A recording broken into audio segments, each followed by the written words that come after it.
Hello दोस्तों, welcome to toppers village. आज हम देखेंगे मिसलेनियस एक्सरसाइज चैप्टर 2 के अभी तक 6 क्वेश्चन तक हो चुके हैं। अब हम 7th क्वेश्चन से आगे देखेंगे। तो देखो 7th क्वेश्चन क्या है।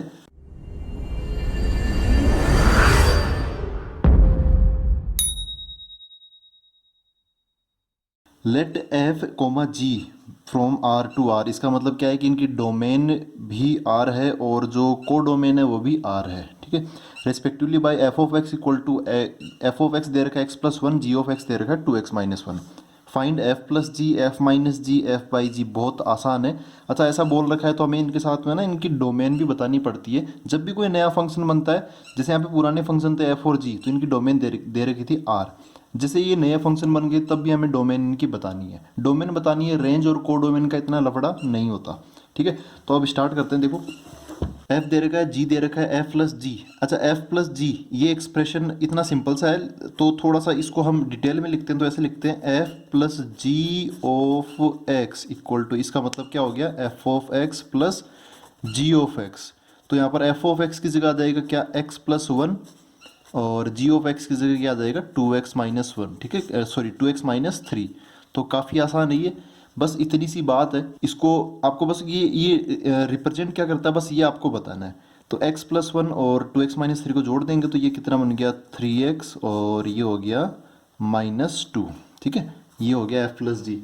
नेक्स्ट बोला है f माइनस जी, तो f माइनस जी का मतलब f minus ji of x। इसका मतलब क्या होता है, इसका मतलब सीधा सा है f of x minus ji of f of x minus ji of x. इसको सोल्व करेंगे तो f ऑफ x की जगह आ जाएगा x plus one minus 2x minus three. इसको सिंप्लीफाई करेंगे तो x माइनस टू एक्स, तो माइनस एक्स हो गया, वन माइनस माइनस थ्री, तो वन प्लस थ्री हो गया। इसका मतलब प्लस का फोर हो गया। तो ये हो गया। ठीक है, अब एक और लिख लेते हैं, फिर बाद में इनकी तीनों के एक साथ डोमेन देखेंगे। अच्छा, एफ बाई जी इसकी बात की गई है, एफ बाई जी, तो इसका मतलब क्या होता है, f of x by g of x. तो एफ ऑफ एक्स की जगह क्या आ जाएगा, एक्स प्लस वन, और जी ऑफ एक्स की जगह 2x माइनस थ्री। यहाँ पर डोमेन ये हो गया फंक्शन। इसकी जो डोमेन है यहाँ पर जो x है, देखो x वहाँ पे ओरिजिनल क्या था, r से लेके r तक। तो यहाँ पर जो नया एक्सप्रेशन बना, इसके अंदर ना तो अंडर रूट है और ना ही यहाँ पर न्यूमरेटर अपॉन डिनोमिनेटर वाली सिचुएशन है। तो डोमेन में किसी को कोई दिक्कत नहीं है, आप x की वैल्यू कुछ भी रख सकते, कुछ भी मतलब x बिलोंग्स टू r। यहाँ पर क्या होगा, x बिलोंग्स टू r, यहाँ पर भी कोई दिक्कत नहीं है यहाँ पर। लेकिन यहाँ पर न्यूमरेटर अपॉन डिनोमिनेटर है, तो जो नीचे वाला नंबर है, नीचे वाला नंबर कौन, जो डिनोमिनेटर है वो जीरो नहीं बनना चाहिए। डिनोमिनेटर कौन, 2x माइनस थ्री, कभी भी जीरो नहीं बनना चाहिए। इसको हम सोल्व करेंगे तो हमें x की वैल्यू क्या मिलेगी, 3/2। एक्चुअली यहाँ पे नॉट इक्वल है तो बीच में नॉट इक्वल आ जाएगा, है ना। 2x minus three equal to zero, तो x इक्वल टू 3/2। तो थ्री यहाँ पर भी नॉट इक्वल, तो यहाँ पर भी नॉट इक्वल। तो x की वैल्यू कुछ भी ले लो, कुछ भी ले लो, कोई दिक्कत नहीं है, लेकिन ये 3/2 नहीं आनी चाहिए। तो x की वैल्यू कुछ भी ले ले, मतलब r ले ले, तो 3/2 नहीं आना चाहिए। तो हम 3/2 एक एलिमेंट का जो सिंगलटोन सेट है वो कुछ भी मतलब r में से हम माइनस कर देंगे। तो ये था सिंपल सा क्वेश्चन। अब हम आगे आते हैं, क्वेश्चन नंबर 8।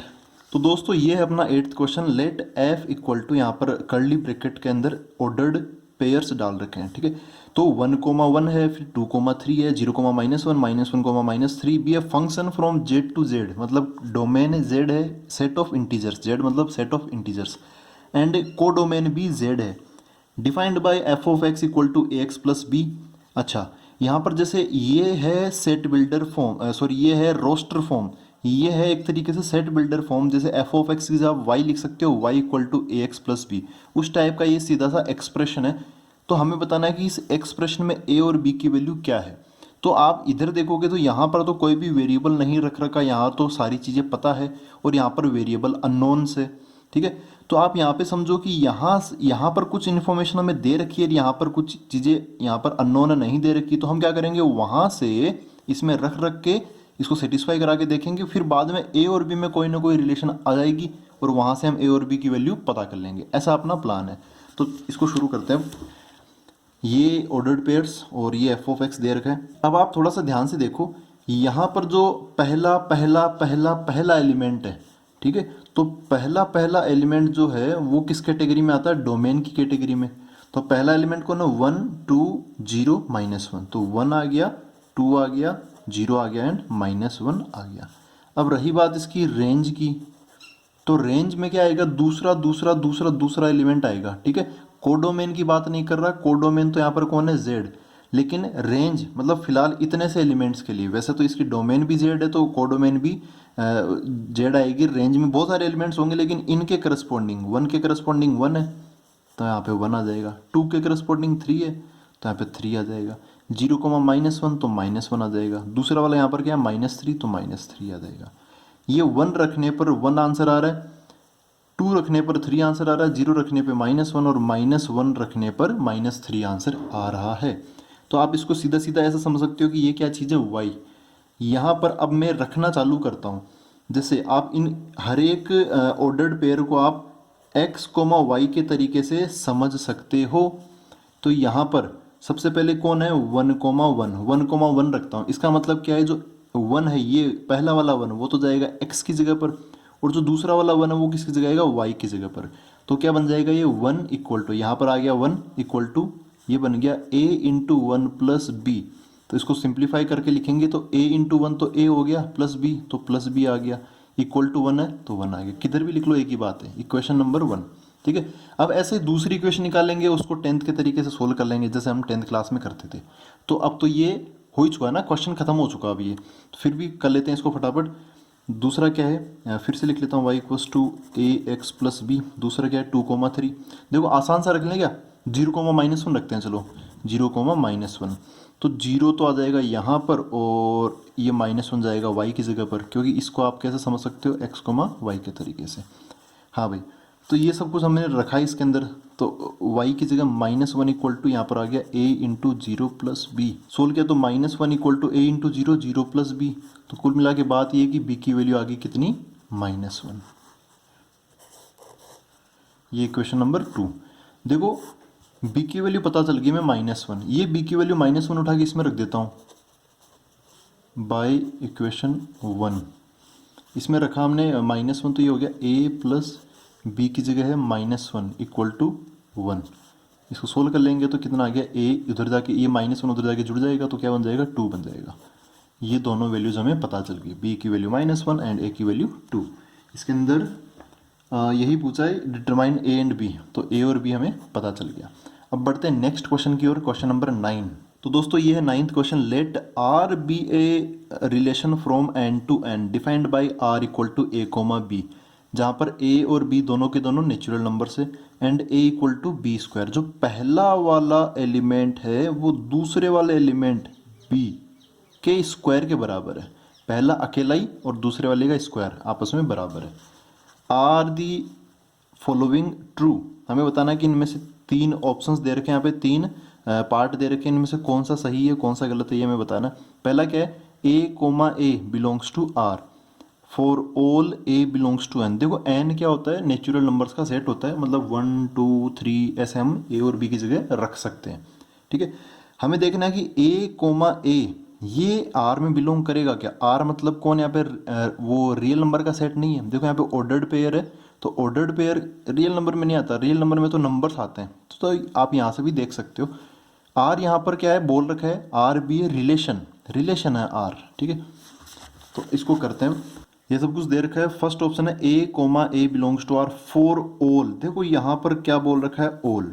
इस क्वेश्चन को समझो, वैसे कोई खास क्वेश्चन नहीं है, लेकिन जो कई हिडन कंसेप्ट्स होते हैं ना, वो ऐसे क्वेश्चंस में हमें देखने को मिलते हैं। तो आप इसको दो तरीके से इस क्वेश्चन को अप्रोच कर सकते हो।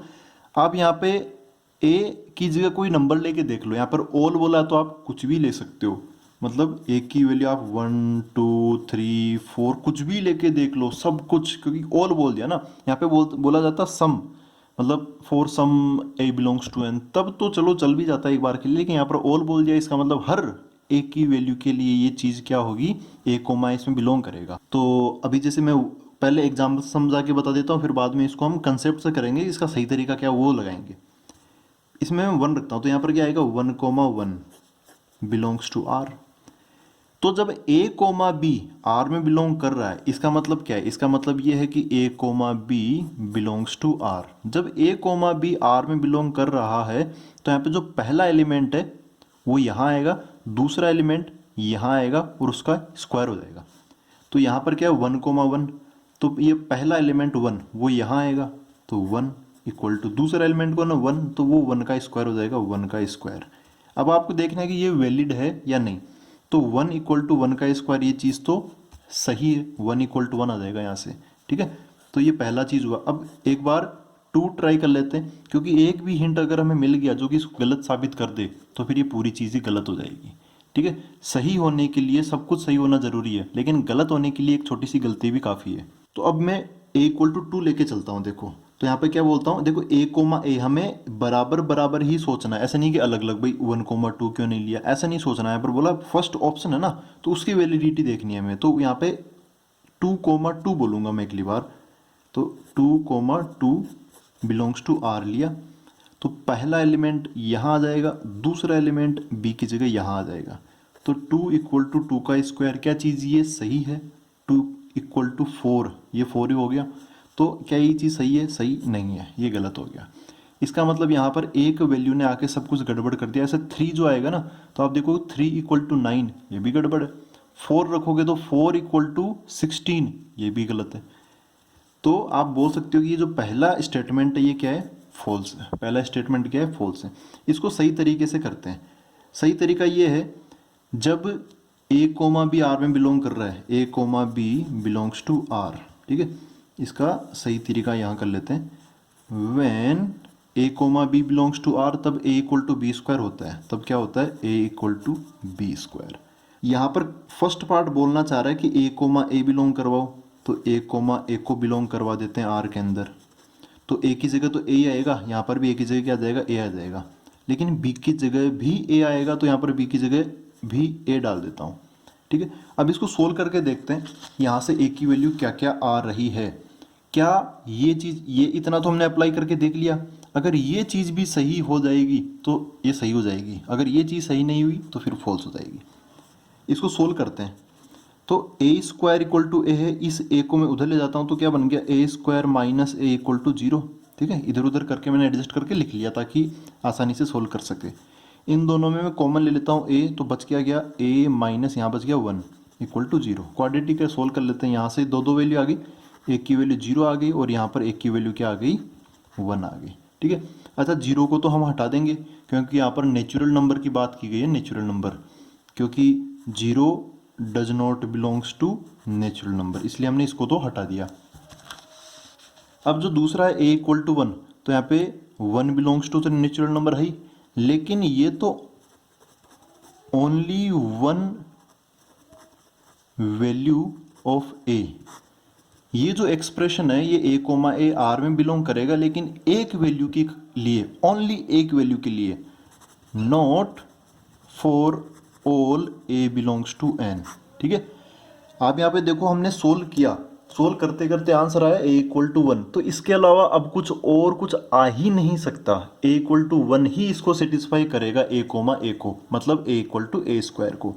जैसा कि हमने यहाँ पर भी देखा 1,1 ही इसको सेटिस्फाई कर रहा था, बाकी आगे कोई भी नहीं कर रहा। तो आपको मेन तरीका तो ये आपको इस तरीके से सोल्व करना चाहिए। अब आते हैं सेकंड पर। वो जो ये तरीका है ये समझने के लिए ठीक है ना, आप अगर पहली बार अटेम्प्ट कर रहे हो तो तब ठीक है, लेकिन प्रॉपर तरीका ये हो गया हमें। सेकंड पार्ट, तो दोस्तों सेकंड पार्ट ये है, a comma B belongs to R implies, मतलब अगर a comma B belongs to R है तो इसका मतलब ये निकाला जाएगा कि b comma a belongs to R, मतलब ऑर्डर चेंज कर दे तो कोई फर्क नहीं पड़ेगा। कुल मिला के हमें इसकी कॉम्यूटेटिविटी बतानी है। कॉम्यूटेटिविटी पता है ना कैसे निकालते हैं, वो जो पता ना कि a प्लस बी को हम b प्लस ए लिख देते हैं, वो कॉम्यूटेटिविटी है। ऐसे ही a इंटू बी को हम b इंटू ए लिख देते हैं, वैसे यहाँ पर है अगर a कोमा बी आ रहा है तो b कोमा ए भी आना चाहिए। तो इसका मतलब क्या है कि अगर a इक्वल टू, देखो सीधा सीधा पहले आप इस क्वेश्चन को दिमाग में सीधी सीधी इसकी इमेज बनाओ कि क्वेश्चन क्या चाह रहा है। अभी a comma B belongs to आ रहा है, मतलब a equal to B square है। फिर इसका क्या मतलब ये निकाल सकते हैं क्या हम, b comma a belongs to R मतलब b equal to A square, ऐसा तो नहीं निकाल सकते। देखो पहले वैल्यूज लेके देख लेते हैं, फिर बाद में तरीके से देखेंगे। तरीका इसमें कुछ ज़्यादा है नहीं, कॉमन सेंस है इसके अंदर। तो देखो यहाँ पर पहले बोला कि इफ़ दिस है ना, इफ़ तो नहीं लगाया, लेकिन आपका बाय डिफ़ॉल्ट यहाँ पे इम्प्लाइज लगाया, तो यहाँ पर क्या लगेगा इफ़, ठीक है।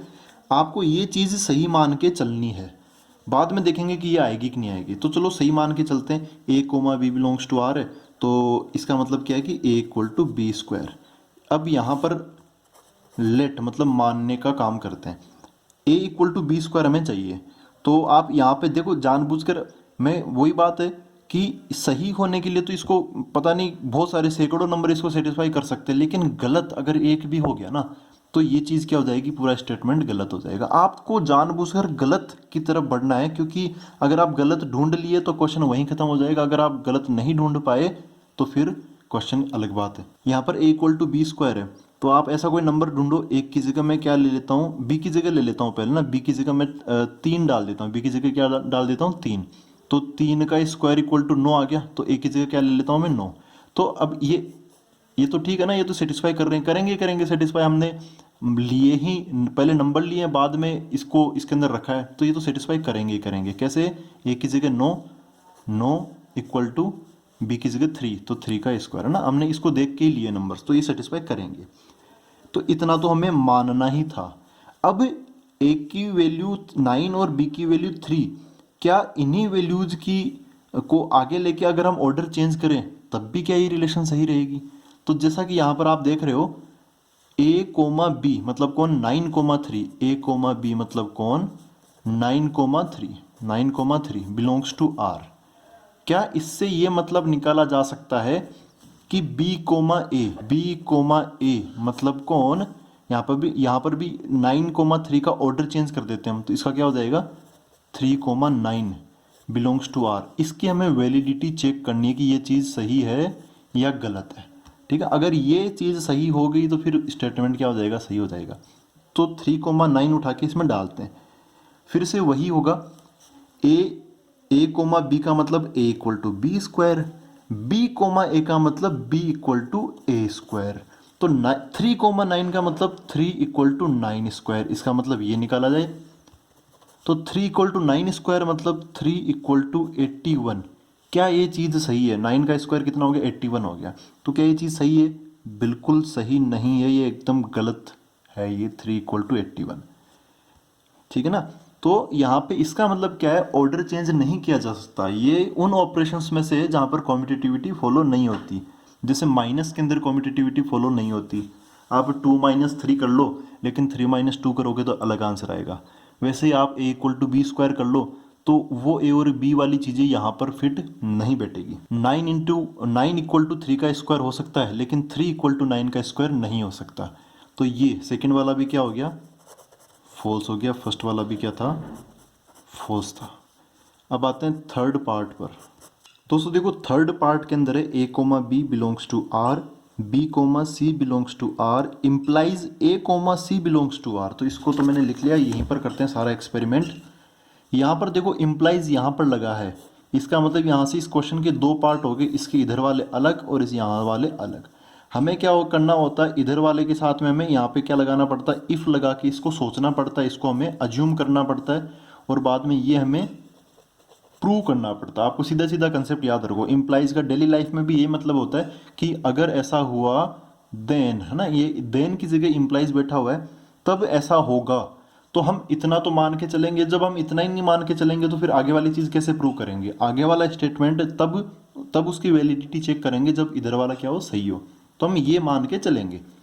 तो A comma B belongs to R है, तो यहाँ पर मैं कुछ इसका मतलब क्या है, A comma B belongs to R, इसका मतलब है पहला वाला इक्वल टू दूसरे का स्क्वायर, क्योंकि स्टार्टिंग से वही चलता आ रहा है। ए कोमा बी में ए यहाँ आ गया, बी यहाँ आ गया, पहला एलएचएस में अकेला, दूसरा आरएचएस में उसका स्क्वायर हो गया।